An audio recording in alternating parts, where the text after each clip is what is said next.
నమస్తే. తిరుపతి తిరుమల లడ్డూలో కల్తీ విషయం గురించి నిన్నటి రోజున రాజకీయ లంజత్వం అధ్యక్షులైనటువంటి శ్రీ తమ్మినేని సీతారాం గారు క్లారిటీ ఇచ్చారు. ఏంటంటే ఆవులు బక్కజిక్కిపోవడం వల్ల, పోషకాహారం లేక బక్కజిక్కిపోవడం వల్ల ఆ ఆవుల నుంచి పాలు పిండినప్పుడు పాలు లేక కొవ్వు వచ్చింది అని. What a logic! అసలు బక్కజిక్కిపోయిన ఆవు పాలు పిండిని ఎదవనా కొడుకు ఎవరు?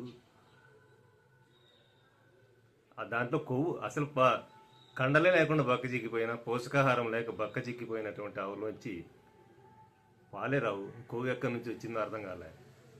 ఇంత చిన్న లాజిక్ మర్చిపోయి ఎట్లా క్లారిటీ ఇచ్చారో పాపం తెలీదు. అందుకే మీరు అంత పెద్ద సంఘమైనటువంటి రాజకీయ లంజత్వానికి అధ్యక్షులయ్యారు.